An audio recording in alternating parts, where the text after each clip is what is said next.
संजय सरकार जी, आपसे सवाल मेरा यह है, आपने नायब सिंह सैनी हरियाणा के मुख्यमंत्री का बयान तो आपने सुना होगा ना। उन्होंने कहा मॉब लिंचिंग ये कहना ठीक नहीं है, गोमांस रखने का शक था, ऐसे में एक शख्स को, साबिर जिसका नाम था, उसको पीट पीट कर मार दिया गया। कैसे आप देखते हैं, कैसे टीएमसी इस पूरी घटना को देखती है? देखिए, सबसे बड़े बात क्या है ना, हरियाणा में भारतीय जनता पार्टी को जमीन से एकदम निकाल, जो पैर नहीं है उसमें, और उसको घिसक दिए हैं। और वहां पर जिस सिचुएशन है, यहाँ पर राजनीतिक एक चुनाव सिचुएशन में उसको जिंदा रहना है। जिंदा रहने के लिए क्या चाहिए? गोमांस जैसे घटना के लिए सेंसिटिव घटना, उसके लिए हत्या, एक आदमी को हत्या कर दिया गया। और भारतीय जनता पार्टी को अच्छा तरफ से मालूम है जो हम हरियाणा में किसी भी हाल में जीत नहीं पाएंगे। इसको स्थिति बहुत खराब है। अगर हिंदुत्व को, अगर गोमांस को जिगर अगर नहीं रखेंगे तो वहां जीतना बहुत भारी है उन भारतीय जनता पार्टी का आज के तारीख में। तो मैं आपको बता रहा हूँ, जब अब 20-25 सीट भी मिलना उसके लिए बहुत नामुमकिन है, और इसको जिंदा रखना ही इनका मेन काम है। मैं देखिए इस घटना को बहुत निंदा करता है। भारत का संविधान में कहीं भी किसी को परमिशन नहीं, किसी को खान पान रोकने के लिए नहीं। समीर जी, करुणा जी, आप भी संविधान पढ़ते हैं, आपको भी मालूम है।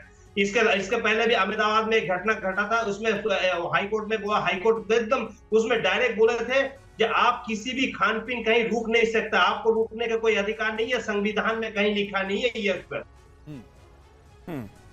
लेकिन ये भारतीय जनता पार्टी को आदमी अब विश्व हिंदू परिषद आरएसएस वाला मानने वाला नहीं। मेरे बंगाल के बारे में, कलकत्ता में आपको अधिकार है, लगातार तो हत्याएं भी हो रही, संविधान में हत्याएं भी हो रही, जेल में लटकाया जा रहा है। ये आपकी सरकार को अधिकार है वहां पर कलकत्ता में। आप आप क्या किया? रोहतक में एक डॉक्टर को हरियाणा का रोहतक में अपहरण करके बलात्कार कर दिया। आप कहां पर थे? फरुखाबाद में 2 बेटी को उठा के बलात्कार करके उसको पेड़ के अंदर झुलाया नहीं। और सरकार साहब, ये मामला सिर्फ हरियाणा का नहीं है। महाराष्ट्र में हमने देखा एक बुजुर्ग को सिर्फ इस बात के शक पर कि वो गोमांस लेकर जा रहा है, जो कि अपनी बेटी के यहां जा रहा था, बेटी के घर जा रहा था, ट्रेन में उसके साथ हैवानियत की जाती है, उसको थप्पड़ मारे जाते हैं, गाली दी जाती है। मतलब इतने बुजुर्ग शख्स के साथ ऐसा हो सकता है इस देश में, ये अपने आप में हैरानी की बात है। दानिश कुरैशी साहब, किस तरह से आप देख रहे हैं, और क्या कोई चुनावी कनेक्शन भी है क्या? क्योंकि चुनाव आ रहे हैं, इसलिए अब इस तरह के मैटर्स को एक बार फिर उकसाने की, बढ़ाने की कोशिश की जा रही है। दानिश साहब, बहुत देखिए समीर जी, मैं आपको बताऊं, दरअसल दिक्कत क्या है कि देश में ये जो फैनेटिक ऑर्गेनाइजेशन है, जो धर्म के नाम पर या गौरक्षा के नाम पे कर रही हैं, गुजरात में तो इसका मैं खुला आपको बिल्कुल जिम्मेदारी के साथ कह रहा हूं कि काफी सारे लोग, 100% नहीं लेकिन काफी सारे लोग इसमें वसूली का धंधा करते हैं गौरक्षा के नाम पे। अगर उसकी अच्छे से तफ्तीश करेंगे तो पता चल जाएगा। दूसरे नंबर की बात मैं आपको बताऊं कि आपको याद हो कि गौरक्षा के नाम पर इस देश में यह हुआ, हरियाणा की बात की जाए, हरियाणा के अंदर में बाकायदा पंचायत बिठाई गई और मोनू मानेसर जो एक गुंडा है उसके पक्ष में उन्होंने ये कहा कि राजस्थान की पुलिस आएगी अपने पैरों पे जाएगी नहीं। तो ये घटना तो बहुत छोटी सी है। अगर एक प्रदेश की पुलिस को चैलेंज कर रहे हैं ये अगर आतंकवादी, तो याद रखिए ये बहुत दिन दूर नहीं है जब देश की सेना को चैलेंज करेंगे कि हम ऐसा ही करेंगे और आपसे हो जो बनता हो वो कर लें। और अगर प्रदेश के मुख्यमंत्री ये भाषा का इस्तेमाल करते हैं कि लोगों की आस्था है, तो मैं ये कहता हूं कि सबसे पहले भारतीय जनता पार्टी अपने मैनिफेस्टो में, अपने कॉन्स्टिट्यूशन में एक क्लैरिफिकेशन कर दे कि जो भी गौ मांस खाता होगा उसको आप कैंडिडेट नहीं बनाएंगे। आपके पास किरण रिजिजू खाएंगे क्या? उसके घर पे जाएंगे आप?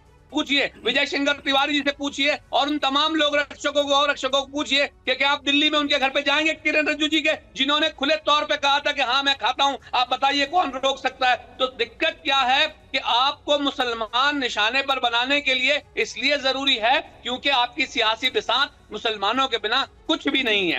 अब आ जाते हैं दूसरे नंबर की बात। नहीं, लेकिन दानिश जी एक बात तो ये भी है ना कि आप लोगों की अप्रोच भी सिलेक्टिव है।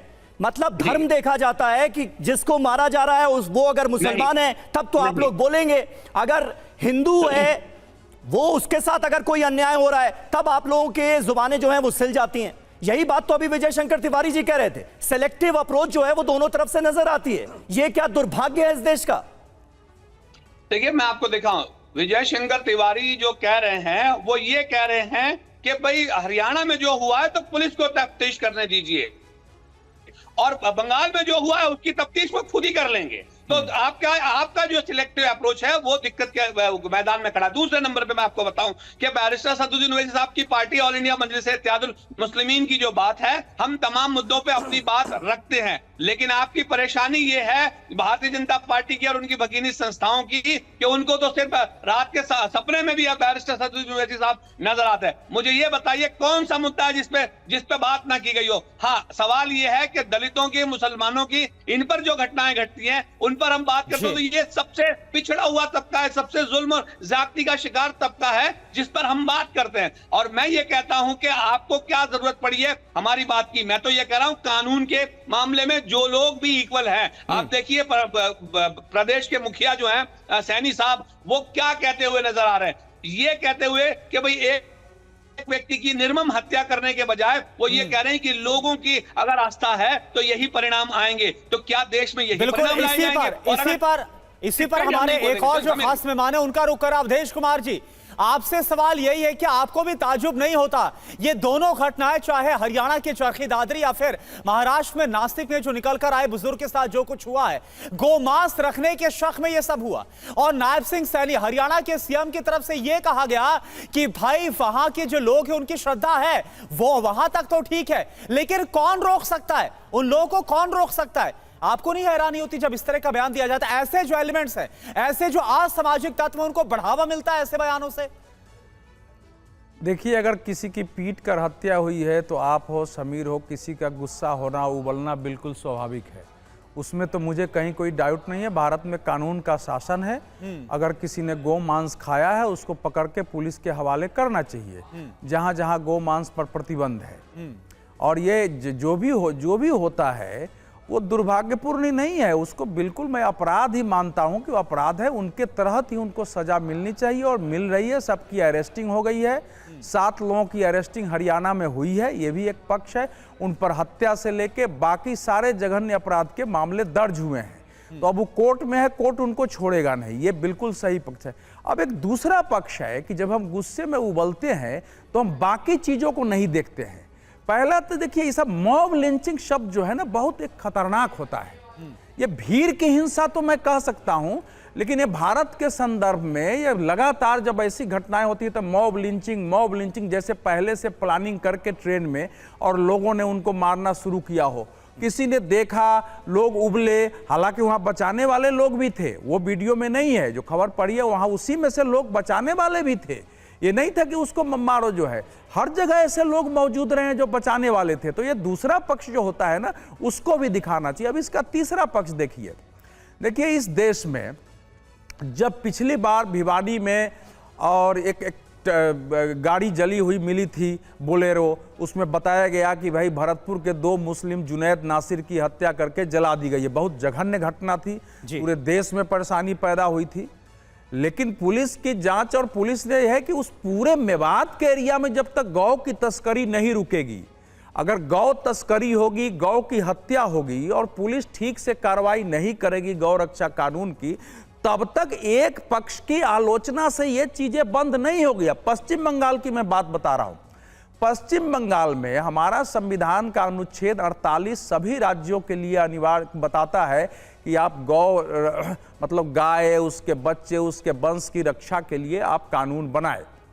पश्चिम बंगाल में गौ रक्षा कानून नहीं है। पश्चिम बंगाल में कुछ जिलों में आप जाएंगे तो आपको गाय कटना, उसका मांस, उसका सयाम दिखाई देता है। अब ये जो स्थिति होती है या कहीं भी, तो उसके आधार पर यह गुस्सा पैदा होगा। तो दोनों पक्ष को जब तक आप नहीं देखेंगे कि अगर गो रक्षा कानून है, बंगाली क्यों, मतलब गोवा भी है, नॉर्थ ईस्ट के तमाम पर भी गाय मैं जानता था ना कि आप भाई आप पर कोई रोक नहीं। देखो ऐसा है, सुनिए, सिर्फ बंगाली क्यों, मतलब नहीं इसलिए सुनिए, ऐसा है कि जब आप हमेशा अगर एक पक्ष की चीजें उठाएंगे ना तो समस्या का समाधान नहीं होगा। बिल्कुल सही बात कह रहे हैं। सुनिए, गोवा के बारे में भी एक गलतफहमी है। क्या? सुनिए, जितने पूर्वोत्तर राज्य हैं ना, वहां भी कुछ पशुओं के काटने के, मांस के बेचने के नियम और कानून हैं। ऐसा कहीं छूट नहीं है कि मैं गोवा का जिक्र कर रहा हूं। गोवा में आपको पता होगा, कि गोमांस की कमी हो गई, तो बाकायदा सरकार को यह स्टेटमेंट देना पड़ा कि हम पड़ोसी राज्यों से गोमांस मंगवाएंगे, सप्लाई में कमी नहीं होने दी जाएगी। तो एक तरफ तो वो, और दूसरी तरफ ये अगर बात की जाए तो फिर दोनों तरफ की जाए। हाँ, सुनिए समीर, आप जो बात बोल रहे हैं जरा पूरी तरह सुनेंगे तब ध्यान में आएगा। हमारे देश में सांस्कृतिक विविधता है, बिल्कुल बिल्कुल, सांस्कृतिक विविधता में कुछ जगह ये बातें हैं, लेकिन एक गाय जो है ना, उसको केवल श्रद्धा का विषय नहीं रहा है हमारे यहाँ। गाय के बारे में हमारे यहाँ स्टडी खत्म हो चुकी है।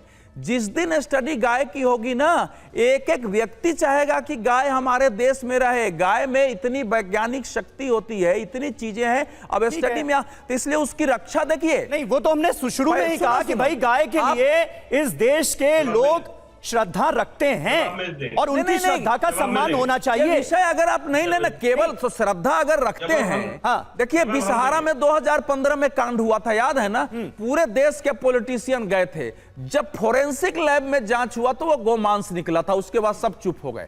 तो ये ऐसे लोगों के खिलाफ कानून कार्रवाई करेगा ना। देखो विजय शंकर जी, ठीक है, अब नहीं, बात अधूरी रहने से हिंसा बिल्कुल नहीं, हिंसा बिल्कुल नहीं। लेकिन पुलिस अगर मिली भगत से गो तस्करी कराएगी, प्रशासन की मिली भगत होगी, नेताओं की मिली भगत होगी और इसका एक माफिया तंत्र रहेगा, तो फिर कई बार ऐसे लोग जिनके पास ज्ञान की कमी है, बुद्धि की, और गुस्से में हिंसा करेंगे और अपराध करेंगे। दोनों पक्षों पर बुद्धि की कमी नहीं है, बुद्धि की कमी नहीं है। वो क्या कर रहे हैं उनको पता है। वो गुंडागर्दी कर रहे हैं, किसी की हत्या कर रहे हैं, हत्या कर रहे हैं, तो उनको कानूनन सजा मिलनी चाहिए, सख्त सजा मिलनी चाहिए। बुद्धिहीन नहीं है वो सर। अवधेश जी, मैं माफ कीजिए, मैं आपकी बात से इत्तेफाक नहीं रखता। वो बुद्धिहीन बिल्कुल नहीं है। वो क्या कर रहे हैं, उनको बहुत अच्छे से पता है।